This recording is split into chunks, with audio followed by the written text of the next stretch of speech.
What's going on, everybody? It's your boy FluffaNuttah back at it again with another video. Today we are back in Secret of the Mimic, and you're probably wondering what I'm doing here in the showroom, the Storytime showroom. It's because I have a theory coming out on what happened to David Murray. And my big part of the theory, which I'll go ahead and tell you a little bitty snippet, I think what happens to David Murray has something to do with the fact that the moon has fallen. And I will get into a lot of the reasons in that video as to why I think that. We're gonna get out of here so I don't fucking die. But essentially that's the main part of the theory, is that.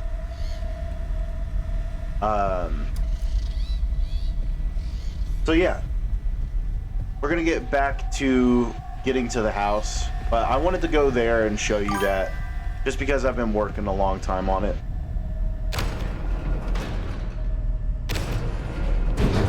And honestly, I think it just makes sense way better than because we don't necessarily know that he died by a car like he did in the book. There's just no evidence of that. But I think there may be solid evidence that he was lured to the Showtime room and put underneath the moon, and the moon fell on him, and that's why we find his ball, the last toy he played with, down inside of that moon object. It's because of that. At least I think so.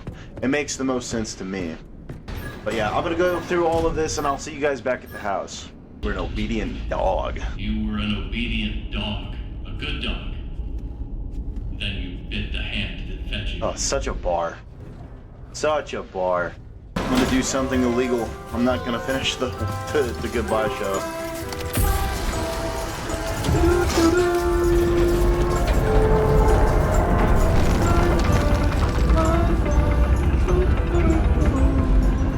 Tickets, please. Tickets, please. Tickets. Give me your tickets of the Mimic. Screw Secrets of the Mimic. I want tickets of the Mimic. You bit the hand that fed you. You are an obedient dog. Yeah, dog. I want to see him fall again. I want to see him fall. Fall! Fall of the Mimic.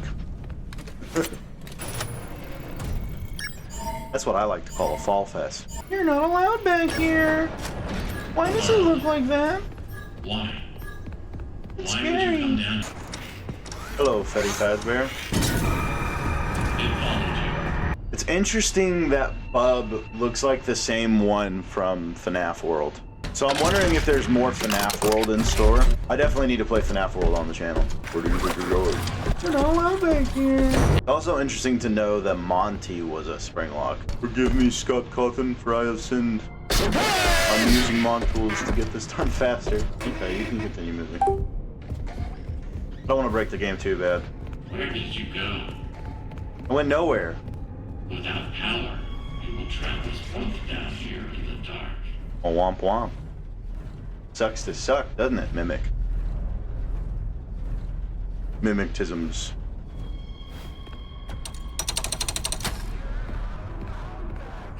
Now, with this set of Spring Bonnie and Spring Freddy, or Golden Bonnie and Golden Freddy, I think these are the ones from FNAF 4.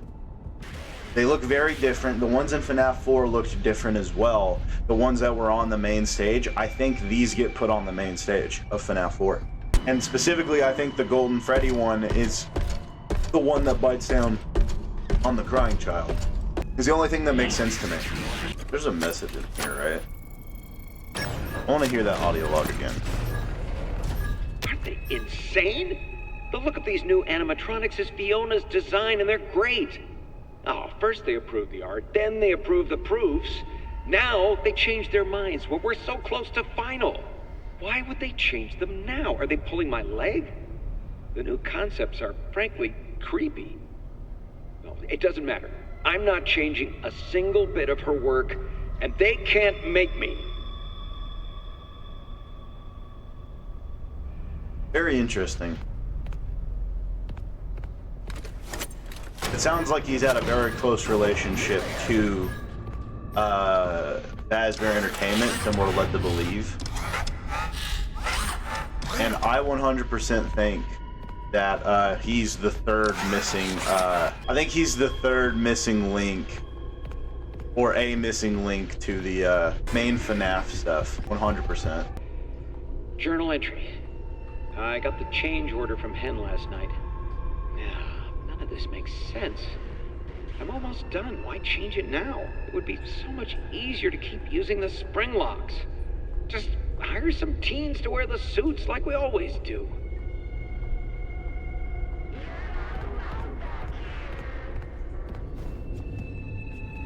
Very interesting tidbit.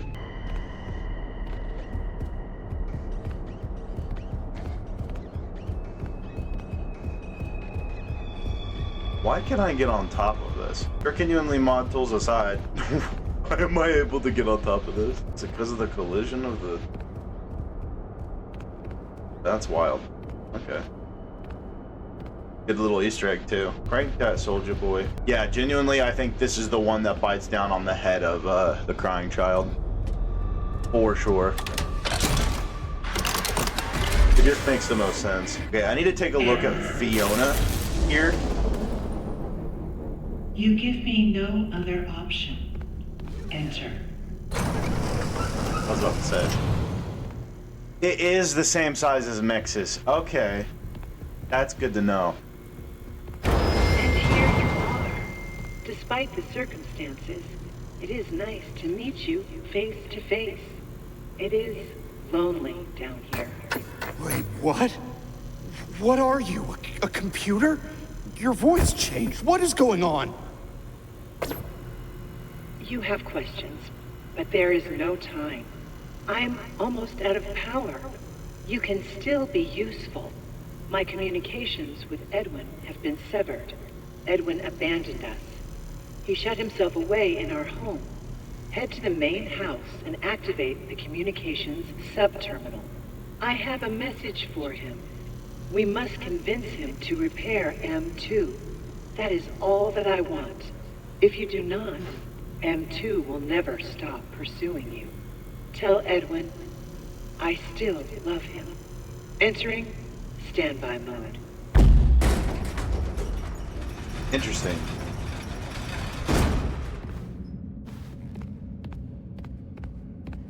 So does Fiona want to help or not? See, I still need to figure out whether she's directly responsible for his death. I genuinely believe that the moon falls on David, for sure. I do need to remember to get this log, because I forgot to in my initial playthrough.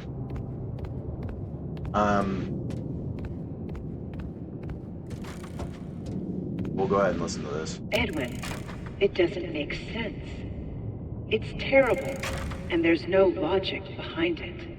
It happened, and you have to deal with it. You did it before.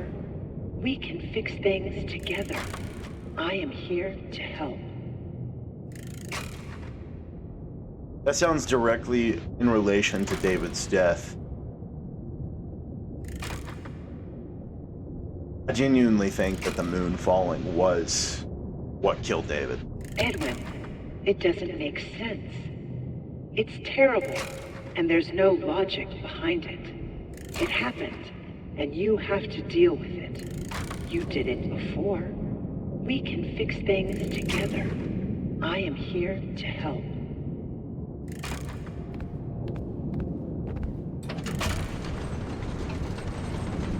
Very interesting. We're in the final stretch now, guys.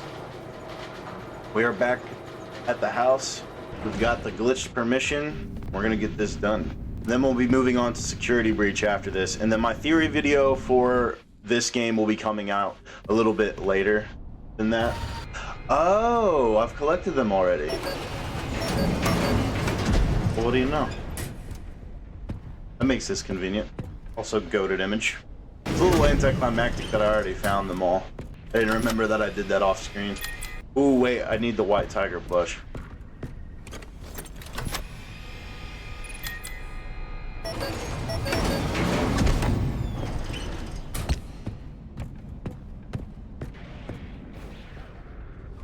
Now, hot take, I think David's soul is in this. 100%.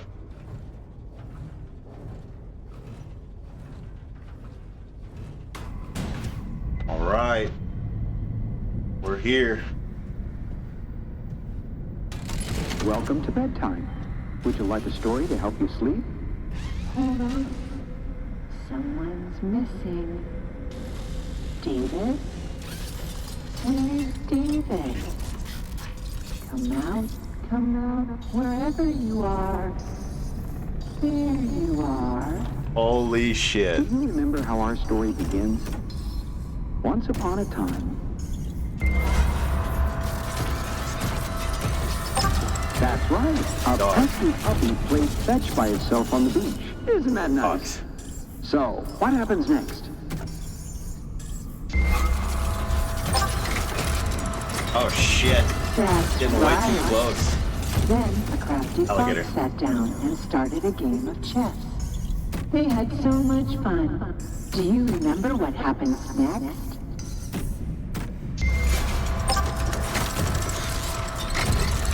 That's right. An angry alligator came by and promised not to eat anyone.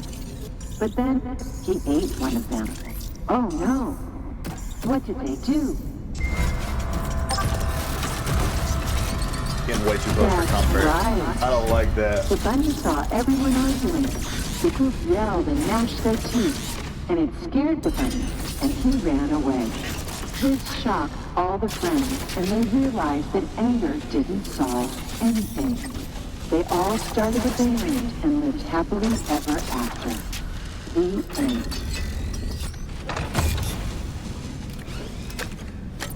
Holy shit, we've shut down the mimic. Alright, I want to get a good look at him though. Okay, it's replaced its own arm. Looks like maybe, oh, we know for a fact it replaced its legs. Wild. This is the thing that's been chasing me all fucking game, dude.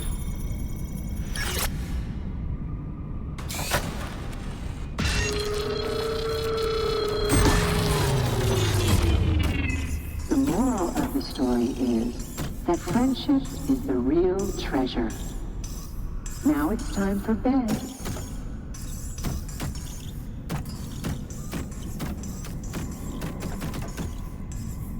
Your parents love you. Sleep tight.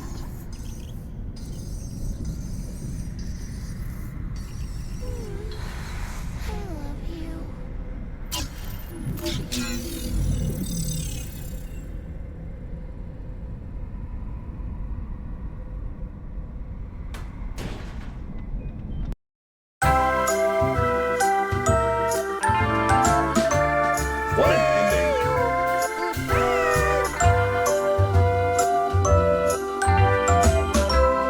Here you have it, ladies and gentlemen. Secret ending of Secret of the Mimic. We're gonna go ahead and skip this. Go back to the main menu. So, this has been my Let's Play of Five Nights at Freddy's Secret of the Mimic. Hopefully you guys have enjoyed. I really did enjoy it. I've got a theory coming out. I know a lot of people in the last video didn't really like the thoughts that I had on the specific moon.exe stuff, but there's a lot of evidence that points to the fact that William, Henry, and Edwin work together. I think that Edwin is the third business partner with them. I know he starts out as a contractor, but I think it becomes more than that. I genuinely think that Henry and William and Edwin become friends. I think that they work together. I think that it explains why Foxy ends up alongside the main gang. I think that Edwin creating Foxy and then bringing that a part of the main crew. Obviously stuff happens to Edwin, but I think he had a relationship with the core Fazbear Entertainment ensemble. On the business side of things, I genuinely think that there's a lot more to David's death that is different than the books. The books have always just been rough guidelines. They've never been exact one-to-one. That's why Fiona's death in this is different. She dies at Fall Fest. I genuinely think that William, or hell, maybe the Mimic started the fire at Fall Fest. We don't know. I genuinely think that the Fiona AI in this had its own separate Mimic, so I think that there's an M1 and an M2. Or maybe there is just M2, and the M1 is when it's in the tall form, and M2 is when it's in the David form. And Fiona calls it M2 because when Fiona gets put into the Mixes machine, it stops being M1. There's a bunch of different ways that could work there, but my main theory that I'm going to be making is how exactly David died. I genuinely think that he was lured by the Mimic to the Storytime showroom or the theater. I don't think he was down in the basement, but I mean, we do see the tiger. So my reasonings for thinking that is the areas where Tiger Rock appears is very intentional. You're supposed to question that, and you're also supposed to question what happened with the moon. Why does David's ball end up in the moon down in the basement? Another thing that helps throw that along, in Security Breach Ruin, there is a Candy Cadet story where it's like there was a mother and a boy living in a cabin in the woods. This automatically brings you to the Moon.exe imagery, where there is a old woman living in a cabin in the woods. The baby owl is her son, right? In that analogy, right? She puts the baby owl in the oven, she kills it, but I think it's a little bit more nuanced in this game. So in that story from Ruin, it goes, there was a mother and a son that lived out in the cabin in the woods. Every night the mother would sing the son a lullaby to sleep. Then the mother catches a monster in the woods and locks it down in the basement.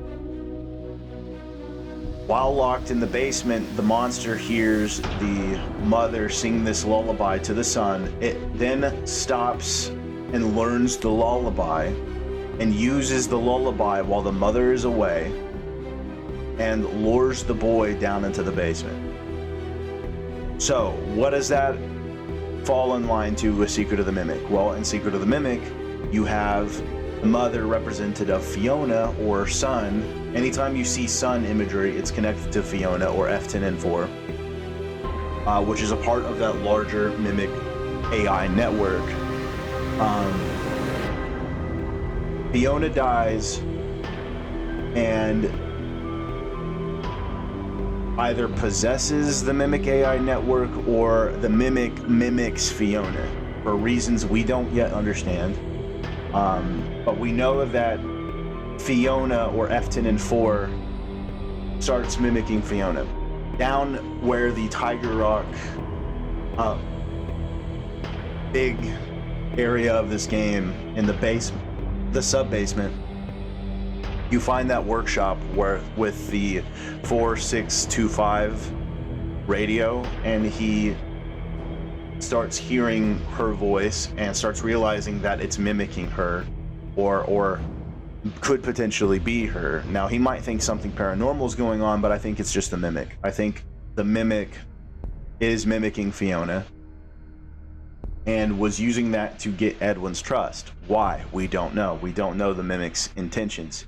But these are just options that I'm throwing out there to make this make sense. This happens, then we know that Edwin then decides to make a endoskeleton for this AI network that he's essentially created, where it's, connected to all of his machines. It's connected to the Mycelium Men, which is the big proprietor of this. The Mycelium Men listen and are constantly repeating things back. That's how they mimic voices. And then you've got the coffee pot, which interestingly enough is never shown in the game. The Murray's Magic Coffee or whatever. That's the only one of his inventions that you never see. Ever. You see the Cleanovac, you see the coat rack, you see the Jest cereal, you see the mycelium men, you never see the coffee pots, or at least the specific version that he has, which is odd. But I think what we're supposed to pick up on the coffee pot imagery, and I'm gonna have to use that in my initial theory. In that video, first teasing the game with the coffee, it's always watching, always learning, always trying to give you what you want. And I think it twists that. I think it thinks it knows what you want, but it doesn't actually. And I think it's weird, it's twisted, and I think Scott has been teasing this idea for a while. Another thing I want to throw out is that in moon.exe, every time you die, the moon comes from the sky like it's falling on you. And I think that the reason you die in moon.exe so much and see that moon imagery like that is because of the basement area where the ball is found. I think that it's intentionally putting it in your head that, like, this is what happened to David. I think in the Secret of the Mimic game, the moon falls on David. 100%. Whether that was on purpose, whether that was unintentional, just an accident, we don't know. But my theory is going to be covering all aspects of that. So hopefully you guys will enjoy it. Be sure to hit the like button if you've enjoyed this Let's Play. We're going to be playing Security Breach next. It's going to be a lot of fun. Hopefully you guys do enjoy that. Be sure to stay tuned for my my theory. I'm going to do a bunch of theories of this game. Also, be sure to hit the subscribe button to stay up to date to all of my future videos. Head over to w.gg, use code FluffaNuttah to get 10% off. It really does help out the channel. And let me know down in the comments what you're excited for, what you think actually happened to David, and maybe share your ideas on other aspects of this game that I could cover and theorize about. But with that being said, thank you guys. I'll see you guys in the next series. Deuces, everybody. Bye-bye. Motherfucker is better out of motherfucking meta. They call me FluffaNuttah, peanut butter gutter. Spread thick bread, split, leave crumbs, no stutter. Creamy on the surface, but the blade stays sharper. Marshmallow menace, hard cold as a carver. Sticky situations, I stay gripped to the handle. Dripping on the block, wax burns on the candle. You sweet talk the streets, I let the jelly slide. Knuckle sandwich served, you can swallow your pride. FluffaNuttah, roll the dice, don't stutter. Peanut butter spread, keep the heat in the cutter.